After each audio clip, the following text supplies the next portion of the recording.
Hello everyone, today we have an exciting unboxing of GAN's new Smart Cube, the 356i. Let's get right into it. There are actually two cubes in the box. This one over here is the new YJ7x7, but we'll be looking at this one in a different video. But the main attraction here is the GAN 356i. We also get a Cubicle business card with the Cubicle Pro Shop logo on the back. Alright, so here is the fancy new GAN box. It's pretty lightweight and also shrink wrapped. Okay, now that we've broken in, let's lift the lid.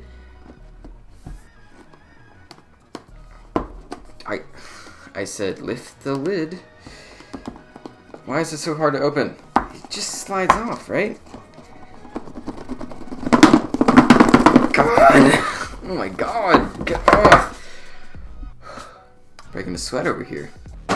That was a struggle. Inside the box, we have the cube. Jeez, everything is so tightly packed. Then over here, we have the charger, and underneath the charger, a GAN pamphlet. But this looks like just a regular, normal GAN pamphlet. Nothing specific to this cube.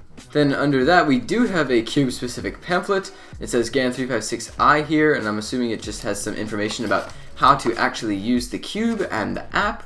And then the last thing in here is a black box. Opens like that. In here on the top, we have a GAN bag. This is a pretty nice material. It's not felt like their other ones. It's actually I don't even know what type of material it is, but it looks strong. Then we have a charging cable and two extra spring sets. I will have to charge it up before actually using it with the app, but that doesn't stop me from turning it by itself. Wow. Sweet. It's not bad. I thought it was going to be bad. This is really good, actually. I can actually turn this. Wow. The interesting thing is that it has basically the same shades as you'd find on a GAN X, but the difference here is that it is like frosted plastic. It's really slippery, like on their old 2x2. So, not the biggest fan. If you really hate this type of plastic, it does come in a black version with stickers, so you could try that one out. But I do prefer the stickers either way, and I don't think it'll be a really big problem. But I can turn it really well out of the box. That is super cool. I really want to play with this thing inside the app, so I'm going to go ahead and charge it, and I'll be back when it's fully charged. Okay, so let's go ahead and jump into the app. As you can see, it says that the cube is not connected, but once I shake it, it says you should shake it 5 times. Now you can see that it has connected to the cube, but my battery is pretty low, so I should charge this pretty soon. But that'll be enough battery for this demonstration. As you can see, that's my profile picture up in the top left there. I figured that was the best picture of me I had. Actually took that yesterday. But you can see some statistics up in the top there. The battle count, 27. Win rate, 37%. Not too good. Gotta get on that. And my 100 game average is 9.53. And then below there are two options, personal training and online battle. First, let's jump into the personal training. In here you get algorithm scramble, free scramble, standard timing, and this algorithm training says coming soon. So the free scramble is pretty self-explanatory. If I go into this, oh, you see there's a glitch right there. It says that the cube is all scrambled. As you can see, it's not. But this is actually really easy to fix. You just press this button down here. It says reset the cube, quick reset, and go back out. And now it's perfect. And you just adjust this so that the green is facing front, like the way it is right now, and you say finish. And scramble. And you can just scramble the cube however you want. It will follow the moves that you are making. Like that. Say that's the scramble I want, and I can say scramble done.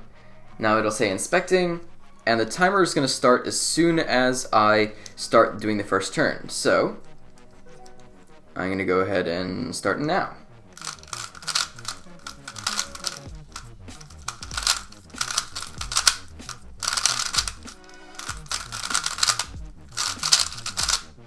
Okay, so that was a 10.16. As you can see, it kept the orientation of the cube really well. As you can see, white on top and the blue in front.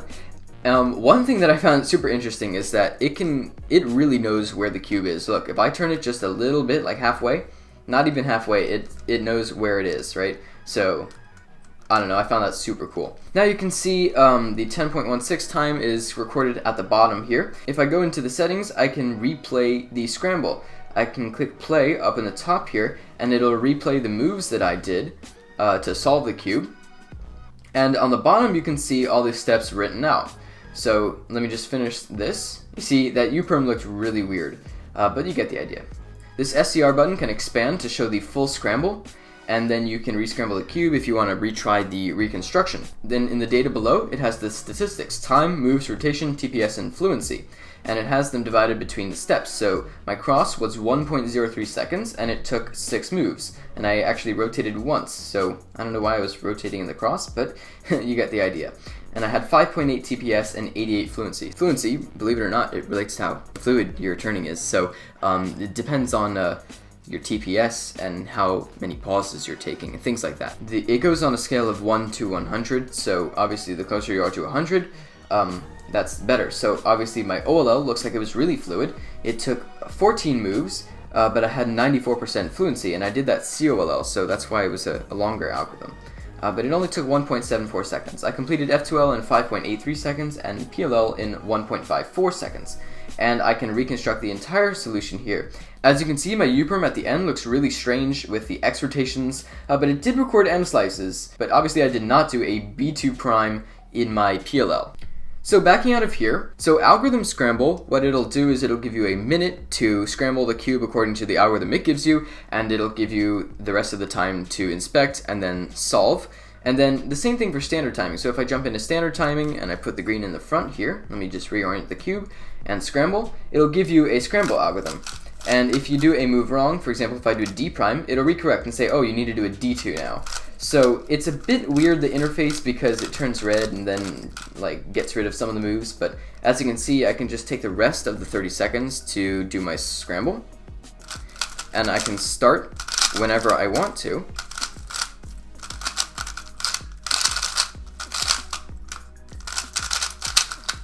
Oh my gosh. Okay, that is weird. I corner twisted, and it somehow thinks that the cube is not solved. Here I was saying my app never glitches, and it glitches when I'm recording. Great. Okay. So exit, yes. If you exit now, the solve will be recorded as DNF. That's fine. Despite that, we can move on and go into online battle. You can battle against your friends, or you can do a 1v1 battle. This will match you against random cubers. And then these are the two main modes that you'll be using. If you want to add friends, you can go into the Friends tab over here. You can see I have 2 friends right now, the Cubologist and #Cuber. You can add friends based on random people that you've matched against in the past, as well as people that you look up based on their username. And you just have to send them a friends request. Over in the statistics, you can see your times, and it'll show you your average of 100. Somehow I do not believe that my best ever average of 100 is 8.45. That is much faster than what I average. I average more like 9, but maybe it's just because the timing is more precise on this cube. And especially, I do not believe that my best ever average of 5 is 7.6. That is ridiculous. But I must have done it at some point, I just don't remember. It has a cool graph on the bottom. I can see my average of 100, average of 12, average of 5, and it can graph your times, moves, rotations, TPS, big variation there, and your fluency. So overall, those are the main features of the app. One last thing, if you want to add me as a friend, my username is up here in the top. It's just my name, Daniel Gregg, with a space between the 2 words. This is my username because when I was setting up the app, I got an error message down here, and basically the Chinese says, oh, your username is too long, it's more than 16 characters, and it needs to be shorter. So I made it shorter, which is just my name. I was trying to make it lights, camera, cubing, and it didn't want that to happen. The second error message I got literally just said, like, the code didn't work or whatever, so I just refreshed the app by closing it and then reopening it, and then did it again, and that worked perfectly fine. So that basically wraps up what's in the app. Alright, so it's been a little over a week, and I've been playing with this cube a lot over the past few days, because it's honestly really fun. One of the things that keeps me coming back to this cube is honestly the turning quality. I thought that being a smart cube and having to fit a lot of electronics on the internals would really hurt the performance of this cube, but it can still corner cut really well. It's really fast, the magnets keep it stable, and it's just honestly still a good cube. Now that said, it's not on the GAN X level, but it's still a pretty good cube, and it was never meant to be better than the X, because it's like a whole different product. Yes, it has its glitches sometimes, but for me it's actually been pretty reliable. The biggest thing sometimes is when I turn on the app, sometimes the icon of the cube will say that it's a few turns away from being solved, and I just have to reset the puzzle by pressing a button in the app. and that's a pretty easy process. So for me, the process has been pretty smooth. One thing I do like about the app is that it does reconstruct your solves. It keeps track of all the moves you use to solve the puzzle, and it breaks it down into the steps of CFOP. So as long as you use CFOP, that's a really useful feature for you. Unfortunately, the notation it uses is not always accurate to the moves you actually made. Sometimes if you're doing like wide turns and you slightly rotate when you do them, it might count it like as an X and then an L, not a little R prime or something like that. But you get the idea. It does a pretty good job for like standard turns when you're not really rotating the cube that much, and it does keep track of like Y rotations pretty well in my experience. I have had some pretty fast solves on here that it has reconstructed absolutely perfectly, and I've also had some pretty fast solves that it has reconstructed horribly, and I honestly can't read the notation. But you can see here on the screen, it is a reconstruction of a 6-second solve that I got a while ago. And the app reconstructed this perfectly down to each step. And the cool thing is that it tells you the seconds it took for each step to be completed. It tells you the move count, it tells you the fluency, and it tells you your TPS. And I find these statistics really interesting to look at and compare between different solves. The online battle mode has worked pretty well for me so far. There haven't been a lot of people online, and I think when I try to do 1v1 battles and it's searching for people, it searches for people that are your speed. And so I haven't been sure if there are a lot of people online that aren't my speed, or there's actually just no one online. Although when I was testing out the 1v1 online battle, I happened to be paired against #Cuber. I actually beat her a few times. I was pretty proud of that. For the races that I did with her, it seemed like all the solves were working pretty well, both on my end and on her end. But I have had some other races that I've done against other people that I'm not familiar with, where honestly sometimes I'll just win and it'll say the other person got a DNF, and it happens like 3-4 times in a row when I match against them multiple times. So I'm not sure what's happening with their cube, but mine worked out pretty well almost every single time. So I was pretty pleased with the online battling feature. One thing I'd like to mention about the setup of the physical cube though, when I was trying to adjust it, I thought these little notches in all the center caps right here were going to be like things you could stick your fingernail under and pull up the center cap by, but no, they're just artistic. You have to like put your nail under that piece.